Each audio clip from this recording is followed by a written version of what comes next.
오늘 말씀을 준비하는 과정에는 조금 많은 고민을 했습니다. 오늘 말씀을 전해야 될까 말아야 될까 고민을 좀 많이 했어요. 그러다가 오늘 복음의 진리에서 벗어나는 건 아니지만 복음의 진리를 선포하는 과정 속에 특별히 유익하게 하는 것이 있는데, 오늘 성경에 보면 사람의 예대로 이렇게 말씀하면서 우리가 말씀을 전하는 자 입장에서는 예화를 사용하고요, 성도들 입장에서는 말씀을 구별해서 분별해서 들을 수 있는 준비도 되어져야 되겠다 싶은 생각이 들어서 오늘 말씀을 전하기로 결심을 하고 준비를 했습니다. 일단 19절이 담고 있는 전체적인 배경부터 좀 설명을 해봐 드리겠습니다. 우리가 일반적으로 교수법 가운데 가장 좋은 교수법은 반복이다라고 하는 말을 사용을 합니다. 오늘 19절 내용을 보면 사실은 12절과 13절에 있었던 내용을 반복해서 저희에게 증거해주고 있는 내용인데, 오늘 본문 속에서 보면 지체라는 말이 2번 등장을 해요. 그리고 전에와 이제, 불법과 의라고 하는 부분을 대조시켜가면서 우리에게 말씀을 주고 있습니다. 그러니까 이런 겁니다. 너희 지체를 죄에게 드리지 말고 하나님께 드려라, 이렇게 말씀하고 있는 12절과 13절의 내용과 사실은 이 19절의 내용이 같은 내용이다, 이렇게 받으시면 될 것 같아요. 사도가 말씀을 증거하고 있는 그 내용을 가만히 살펴보면 바울 사도는 항상 먼저 원리라고 하는 것을 제시를 합니다.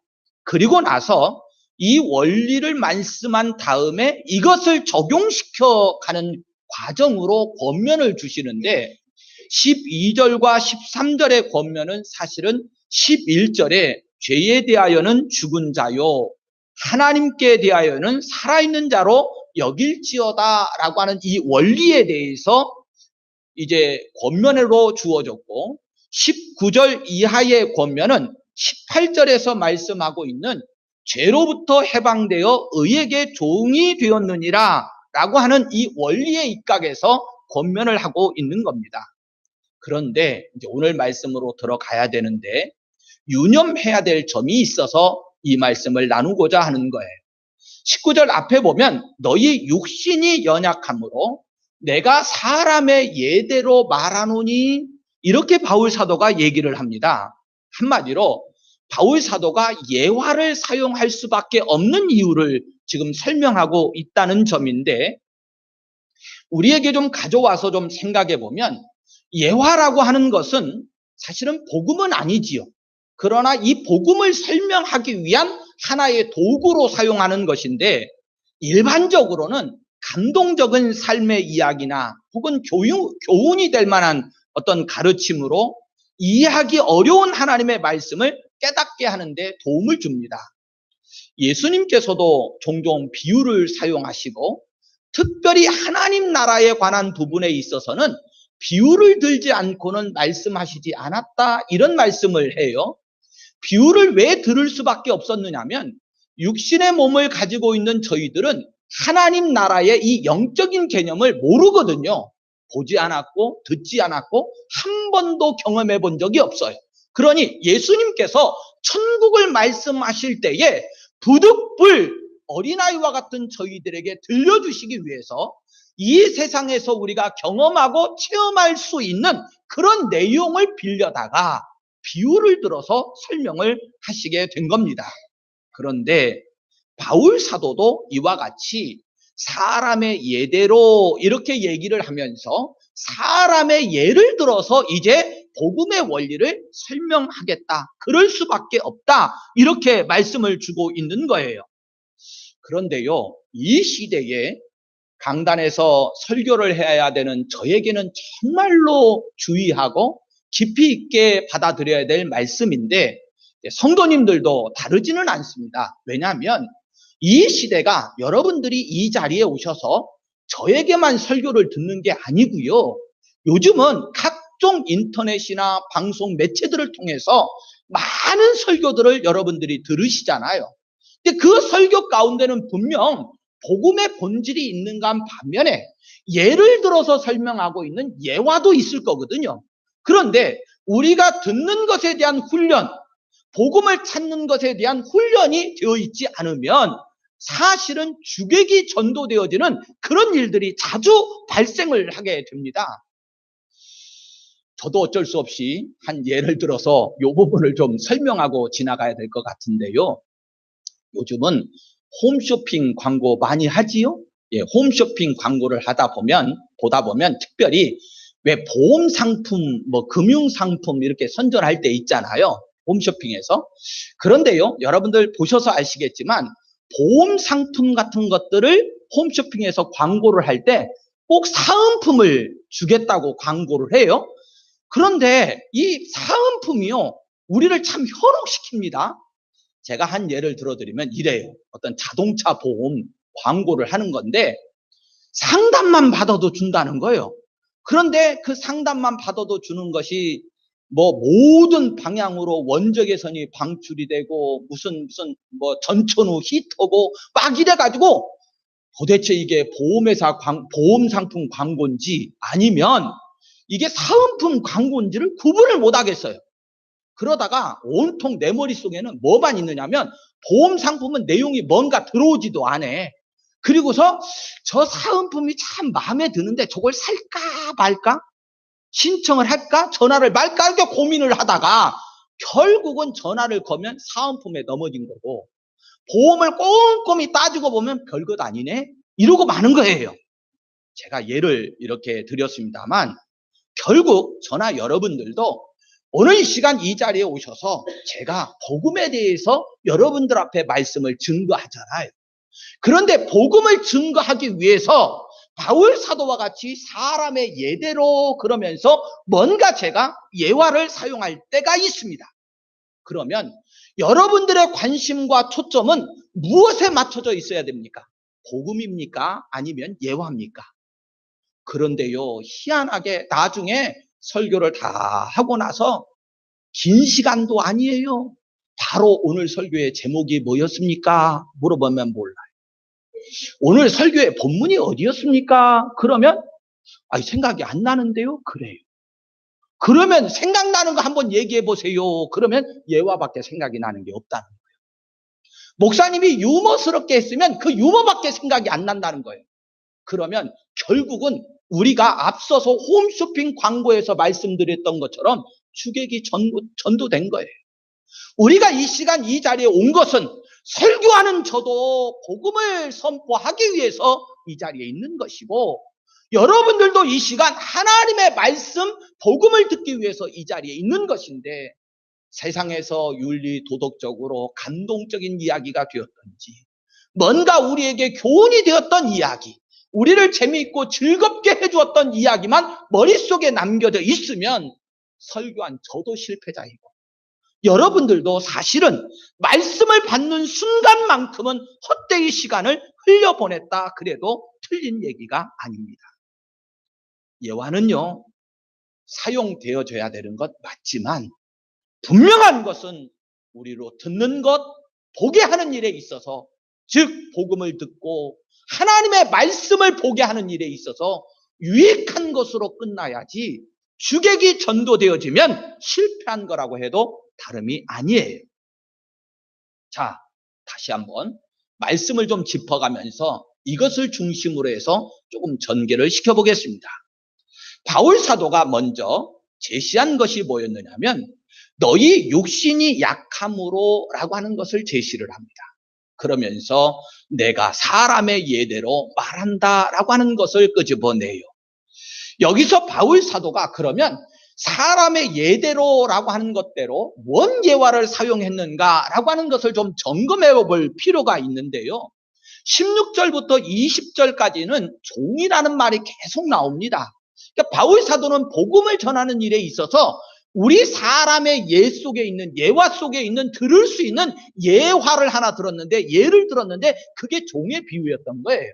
종에 관한 말씀이기 때문에 8번씩이나 등장을 합니다. 사실은요 종이 중요하겠어요? 우리가 저나 여러분들이 과거에 노예제도를 아는 것이 중요하겠습니까? 그런 거 아니잖아요. 실제적으로 중요한 것은 비록 바울 사도가 종에 관한 비유를 들기는 들었지만 이 비유를 통해서 저와 여러분들이 어떻게 하면 성결의 교리에 이를 수 있을까? 성결에 관한 이 귀한 말씀을 우리가 어떻게 하면 받고 이해할 수 있을까? 이 말씀을 주고자 하는 것이 목적이었고요. 바울 사도는 그래서 부득불 예를 들어서 설명해야 되기 때문에 내가 사람의 예대로 말하노니 그러면서 주의를 환기시키고 있는 거예요. 저도요, 종종 예를 들어서 설명해 보겠습니다. 이런 말을 좀 사용하지요. 우리 집사람이 저한테 핀잔을 줘요. 여보, 그냥 말해요. 왜 꼭 그렇게 예를 들어서 설명한다고 그렇게 얘기를 해요? 이렇게 얘기를 해요. 제가 오늘 말씀을 묵상하면서는 박수를 쳤습니다. 우리 집사람이 이제는 절대로 그런 말 안 하겠구나 이렇게 생각을 했어요. 왜 그러냐면 이게 주의를 환기시키는 거거든요. 복음의 선포를 계속해 나가다가 예를 들을 때에는 지금 제가 이 복음의 진리를 설명하기 위해서 예를 부득불 드는 겁니다. 지금 드는 것은 예입니다. 이렇게 성도들에게 환기를 시켜서 복음과 예화가 혼동되지 않도록 환기시키는 목적으로 사용하고 있는 거예요. 바울 사도와 같은 분이 굳이 우리에게 복음을 지금 설명해 나가면서 지금 종에 대한 예를 계속 들어가고 있으면서 내가 사람의 예대로 말하노니 이렇게 말할 이유가 뭐 있겠어? 그런데 미혹되지 말라는 거예요.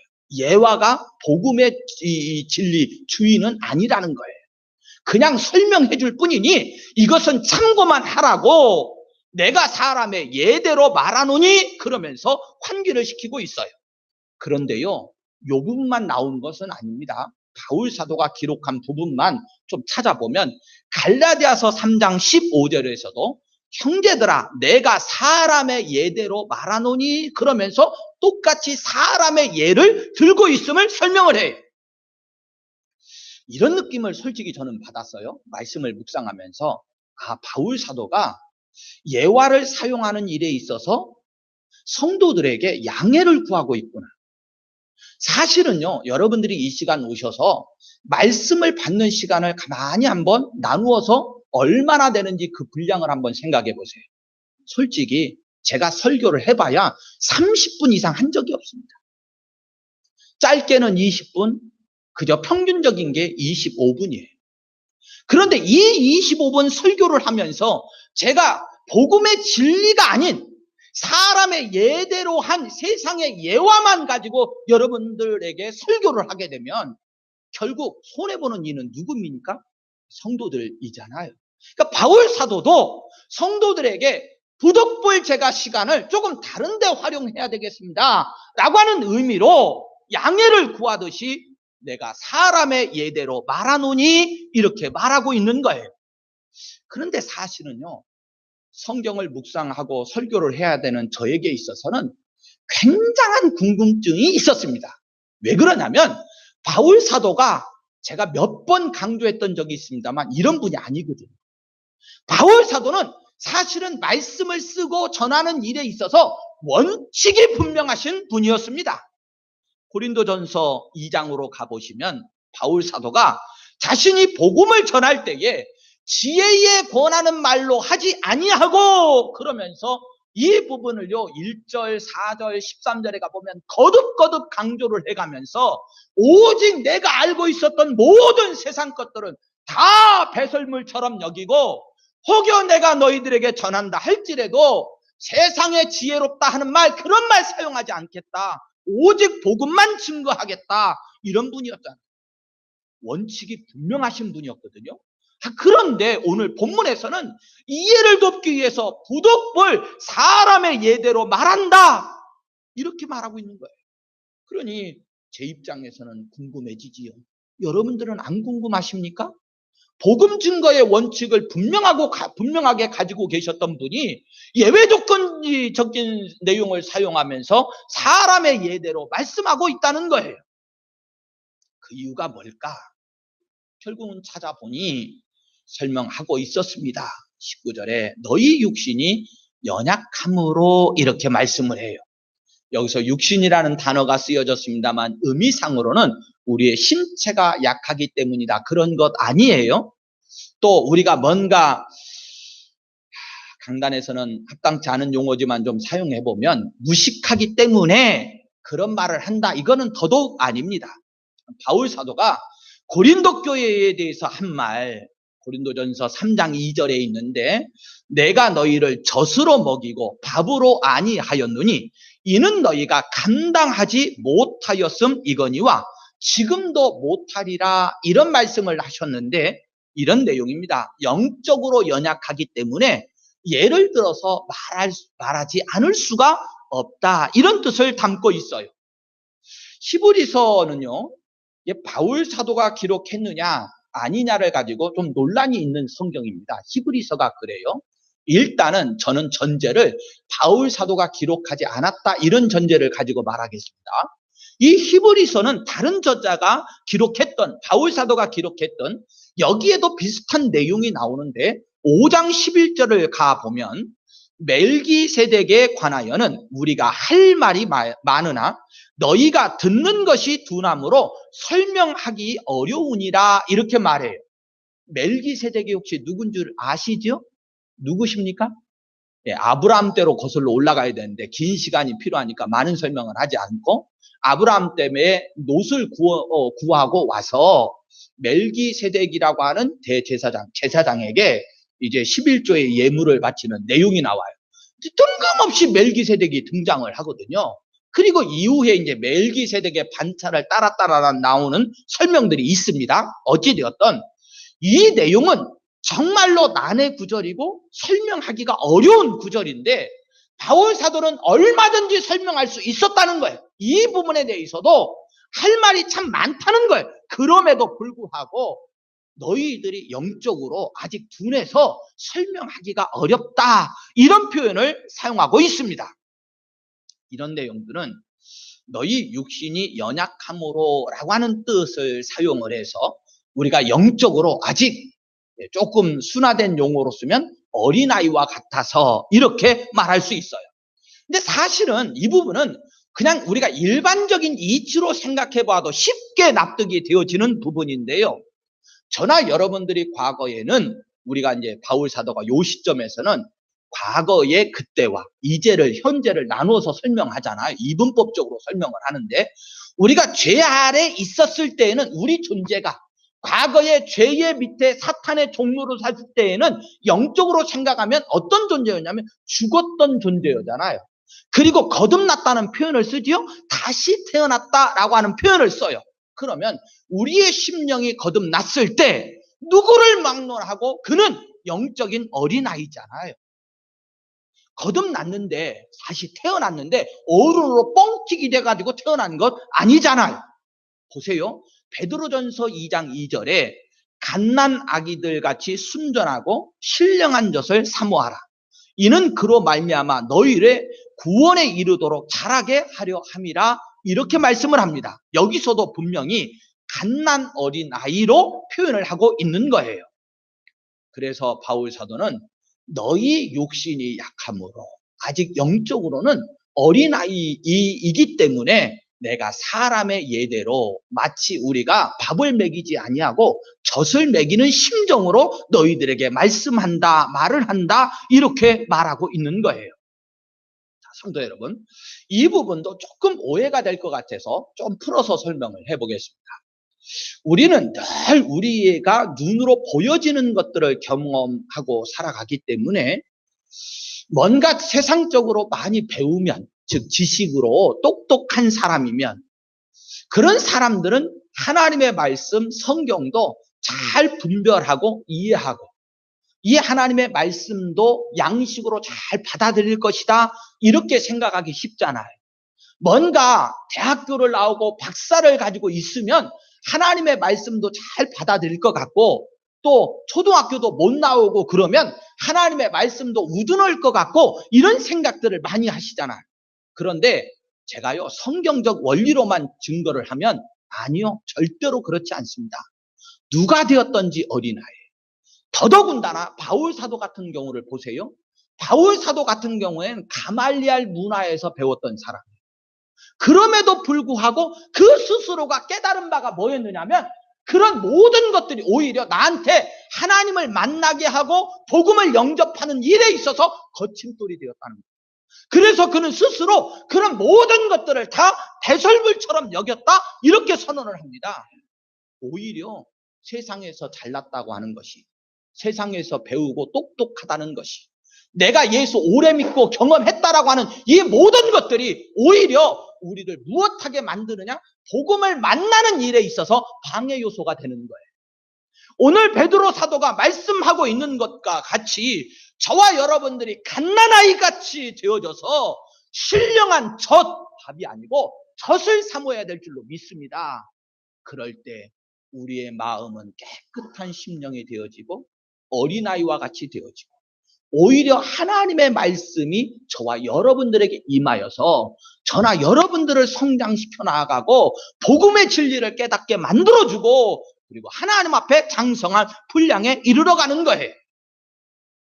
사실 제가 미리 앞서서 말씀을 드렸습니다만 이 부분에게 있어서는 목회자인 저에게 있어서는 굉장히 중요한 말씀이에요. 복음을 전하는 일에 있어서 원칙이 무엇이고 목적이 무엇이냐 하는 것을 바르게 세워야 할 것이 저에게 있습니다. 예수님께서요, 교회를 위해서 목사와 교사를 선물로 주셨다고 그러잖아요.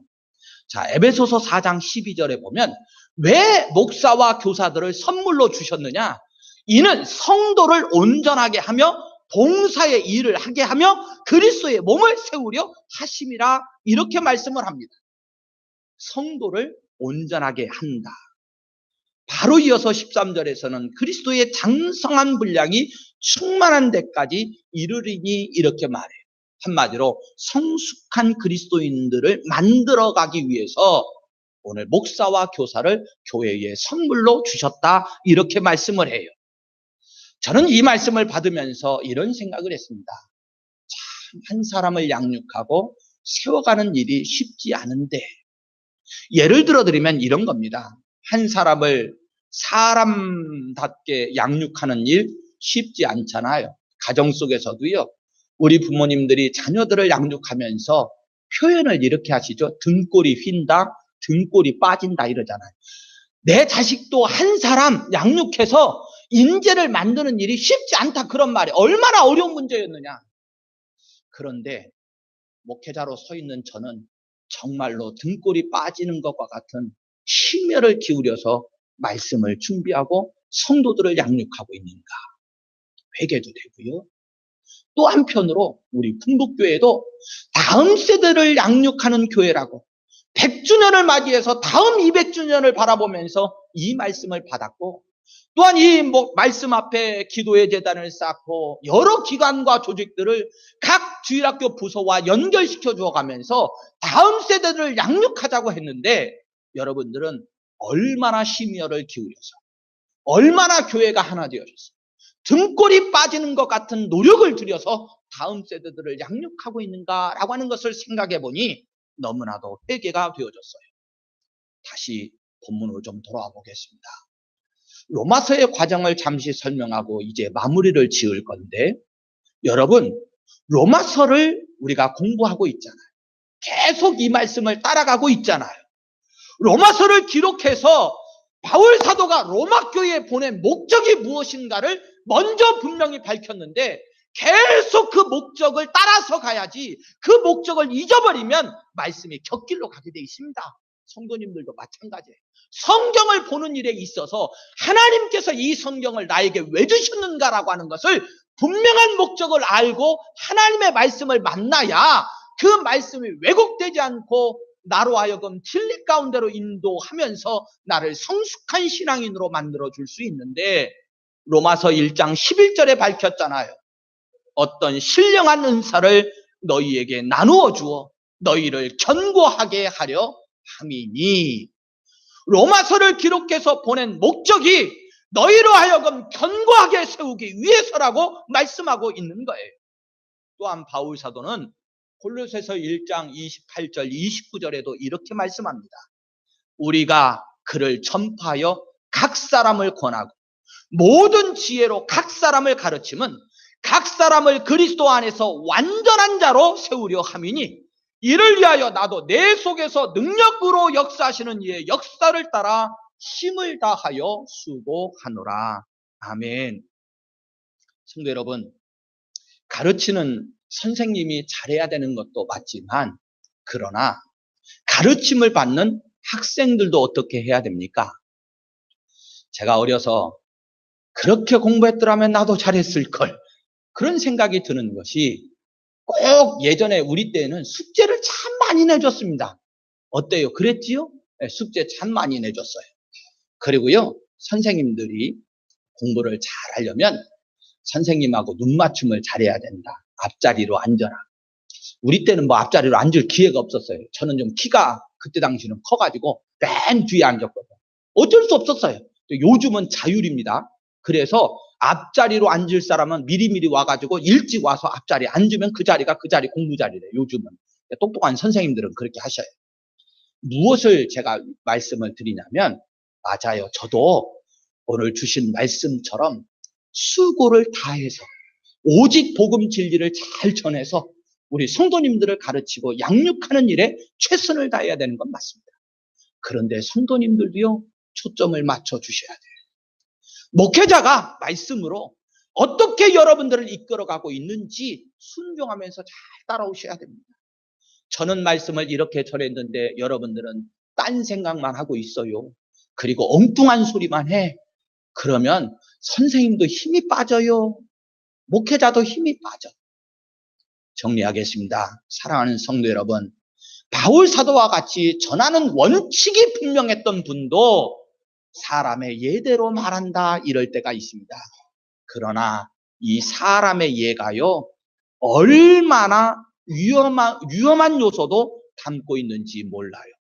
진리는 묻히고 예화가 주인 노릇을 한다든가 너무 예화가 화려해서 복음의 광채를 희미하게 한다든가 성도들이 예화는 기억을 하는데 진리에 대해서는 분명하게 알지를 못한다든가 또 혹은 이 말씀을 선포해야 될 시간에 예화가 그 시간을 다 잡아먹어버린다든가 그러면 결국은 하나님의 말씀은 뒷전으로 밀려나는 것이고 성도들은 영적으로 성숙하게 되는 일에 연약할 수밖에 없습니다. 저도 여러분들에게 예화 중심이 아닌 복음 중심, 말씀 중심으로만 선포하려고 노력하겠습니다. 여러분들도 잘 따라와 주시고 혹여 여러분들이 이 강단에서가 아닌 방송이나 여러 매체들을 통해서 혹여 간증이나 설교를 들을 기회가 있거든 오늘 말씀을 잘 기억하셔서 복음이 뭔지 그리고 예화가 뭔지를 잘 구별해서 받으시면 영적으로 큰 유익이 있어지리라고 믿습니다. 기도하시겠습니다.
이름으로 기도합니다.